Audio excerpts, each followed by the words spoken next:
my son called and said, "Wire $7,000 for a settlement." I was shocked by the call. Apparently, his wife caused an accident while driving, injuring the other party. Is this a joke? I thought, because the woman sitting across from me during lunch was none other than his wife, the one who supposedly caused the accident. While I hesitated, my son abruptly hung up the phone. I began to suspect it might be a scam, but the caller ID on my phone clearly showed his number. Fuming, I was about to refuse when my daughter-in-law smiled and stopped me. Let's pay for now. I have a good idea. And so, as the two of us collaborated, the situation took an unexpectedly interesting turn. "Mom, I finally got a job." My 32-year-old son George happily reported to me. I replied, "Oh, that's great."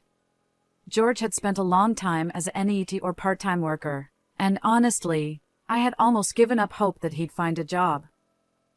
So, I felt a huge sense of relief. Eventually, he married Olivia, a woman he got close to at work. Despite being 2 years younger than George, she was responsible and had a pleasant personality. We never had any mother-in-law, daughter-in-law issues. Although George and Olivia didn't live with me, Olivia and I occasionally had lunch together. I thought, with a capable daughter-in-law and George having a respectable job, I can finally relax, but then. Before marrying Olivia, my son had a troublesome habit. Despite having no income, he was careless with money and impulsively bought whatever he desired. He even stole money from my wallet a few times. Why would you do such a thing? I sternly scolded him, trying to get an explanation. But my son just pouted and turned away, refusing to speak. Taking money from your parents' wallet, acting like a child even at this age, I couldn't help but cry, feeling embarrassed. Given that experience, I was a bit anxious about my son's married life with Olivia. Hey, Olivia. How is George doing? Is he causing you any trouble? Oh, not at all. I worried that he might take money from your wallet or do something wrong. Olivia assured me, flexing her arm as if to emphasize her point. It seems my son's household is under Olivia's capable management. Oh, that's a relief. With you, everything will be fine. I sighed, grateful that George had found a good wife. One day, while having our usual lunch together, my daughter-in-law and I were enjoying our meal. Suddenly, my phone buzzed in my pocket, and when I checked the screen, it displayed my son's name as the caller. Hello? George? What's going on? Why the sudden call? George's voice sounded urgent, and I braced myself for bad news. However, his next words plunged me into a whirlwind of confusion. "Listen carefully, Mom. Olivia had an accident while driving. What? The other party got injured, and they're really angry. They want us to pay $7,000 as a settlement." I glanced at the person sitting across from me, the bewildered expression on my daughter-in-law's face. George. "Anyway, if you can arrange the money, let me know right away. Bye." He hung up abruptly, leaving me stunned. After the call ended, I remained utterly bewildered, lost in thought. Olivia had an accident? But she's right here. I wondered if my son had misunderstood something, yet there was an odd tension in the air. Mom, are you okay? Olivia, wearing a puzzled expression, asked about the call from George. I don't fully understand, but it's serious. George claimed that you had an accident. What? I was completely overwhelmed by the situation and desperate to come up with money. Olivia calmed me down and listened to my story, but Olivia's confusion mirrored mine. What exactly is going on? I haven't been in an accident, and I'm not sure what George is talking about. She then rested her chin on her hand, deep in thought. Perhaps we should suspect a scam? Olivia suggested. But that voice was undoubtedly George's. Unless he suddenly caught a cold and sounded different. But he seemed fine this morning. If it's not him, then who? The phone number displayed on my mobile matched George's. Olivia and I exchanged puzzled glances, both lost in contemplation. After all, if you haven't been in an accident, then that $7,000 settlement demand must be a lie. What could such a large sum be needed for? I don't fully understand George's spending habits either. Olivia sighed. Well, when you see his room, maybe he'd waste it on something trivial. Olivia explained. What do you mean? Olivia then shared details about George's recent behavior, and my anger flared up. George did that? Unbelievable. I won't stand for it. I grabbed my phone, intending to call George and give him a piece of my mind. But Olivia gently stopped me with a smile. No need. Let's pay first. Why? I've got a plan. Olivia said, her eyes twinkling. Hearing her revenge scheme for George, I couldn't help but grin.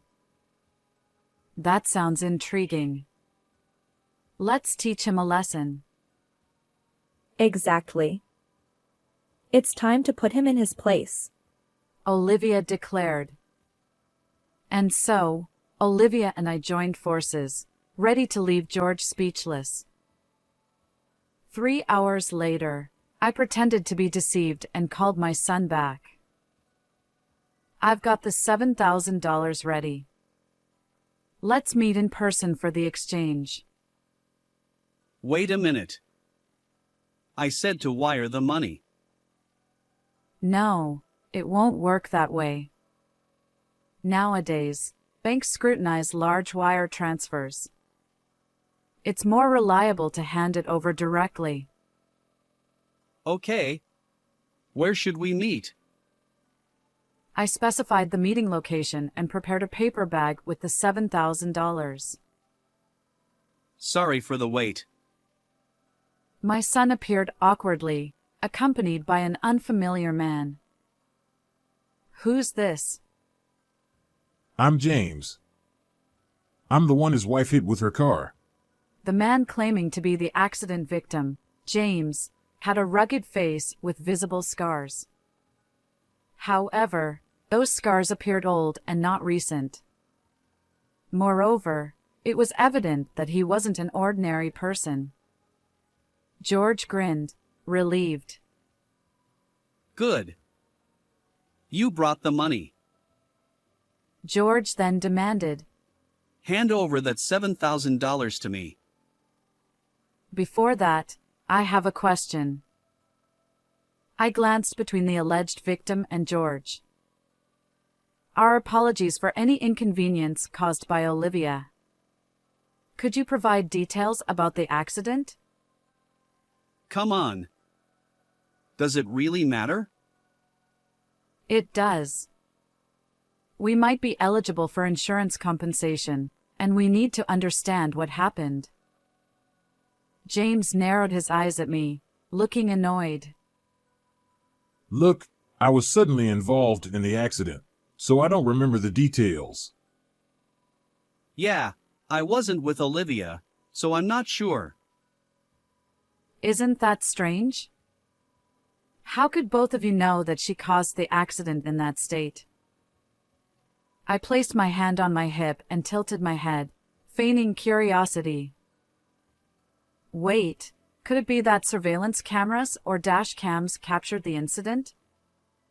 If so, could you show me the footage? Listen, lady. You've been nagging incessantly. Are you suggesting I'm lying? The self-proclaimed victim's low voice carried a threatening tone. Although I felt fear, I couldn't back down now.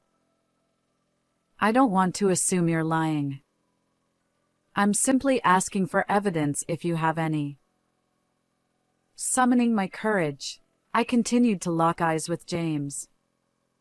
In the midst of our standoff, my son interrupted our conversation.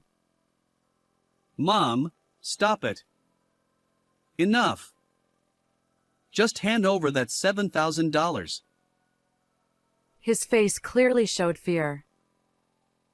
Yeah, right. There's no evidence.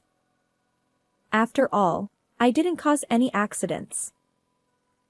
Then, George was utterly shocked by the appearance of someone. Olivia? Why are you here? I didn't mention it, but when you called me, Olivia was having lunch with me. George stammered. That's absurd. I didn't hear anything. As my son retreated nervously, both Olivia and I closed in on him. Why lie and make your mom prepare $7,000? The jig is up. Surrender. We decided to present evidence to corner him. Actually, Olivia and I went to their house together to uncover George's misdeeds. While my son was away, we searched his room and found evidence of various wrongdoings. First, this is a loan agreement for debt.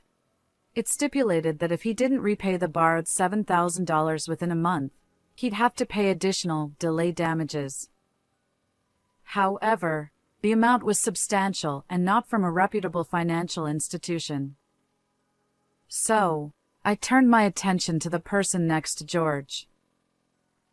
She wasn't involved in any accident. So, who are you? James chuckled. Heh, guess I'm caught. As expected, the man claiming to be the accident victim was actually a debt collector who had lent money to my son. James explained. Your son asked for my help in securing the $7,000. Pretending to be the victim seemed like a good idea, but it's clearly not working. While James found it amusing, my son looked apologetic and shrank back nervously. So, you already know why your son borrowed $7,000, right? Yes. When I saw my son's room, I was speechless. I showed a photo of George's room taken with my smartphone. The room was filled with an overwhelming number of anime character dolls. I searched the price on my phone, and I was shocked. Figures can be so expensive. Among George's belongings, there were high-priced items exceeding $700. We also found receipts from when he purchased the figures, which served as evidence. As a parent, it's hard for me to say this, but my son is careless with money. His salary is entirely managed by his wife. Where would he find the money to buy such expensive things? If he stole from my wallet, I'd slap him immediately. We somehow understood the reason behind his debt, and my daughter-in-law and I were left dumbfounded by the trivial explanation. I knew about your hobby, but if it costs this much, I would have stopped you. Well, what else could I do? Figures are like works of art, once in a lifetime. If you don't buy them at that moment, you might never get such rare items. Olivia glared at our son with a mix of surprise and anger.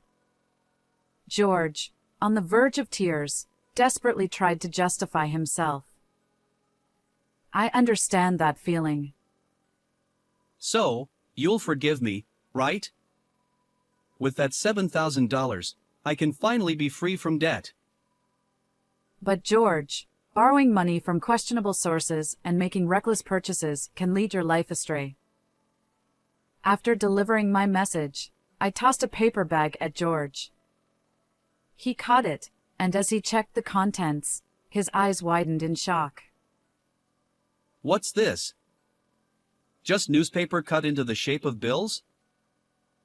I'm not that kind-hearted to prepare $7,000 when I know I'm being deceived. James chimed in, amused. Well, well, things have taken a turn. So, George, isn't this a different story? George, holding the newspaper-made bundle, looked pale and bewildered. Hearing James's smug voice, he trembled. Olivia was furious with my son too. Using my name to swindle money from my beloved mom. I can't believe it. I'm divorcing you. And I'm considering severing our family ties. I added. George stammered. Wait, both of you. Despite George's tearful pleas, Olivia and I shook off his grasp and left the scene. Behind me, I heard George sobbing while James burst into laughter. Afterward, I advised George to sell all the figures in his room and use that money to repay the debt. He seemed deeply troubled, but he accepted the advice and managed to raise the $7,000 to pay James back. I decided to sever ties with my son, but before doing so, I offered one last piece of advice. From now on, live an honest life. However, George's collector's instinct persisted, leading him to repeat the cycle of debt and find himself pursued by loan sharks. Olivia, once his wife, divorced him long ago, but we still enjoy lunches together. Reflecting on George's story, Olivia remarked, Changing one's way of life isn't so simple for humans. and we shared a laugh. While watching her smile, I silently wished for Olivia's happiness. How did you find this story? Don't forget to subscribe to our channel. Until next time.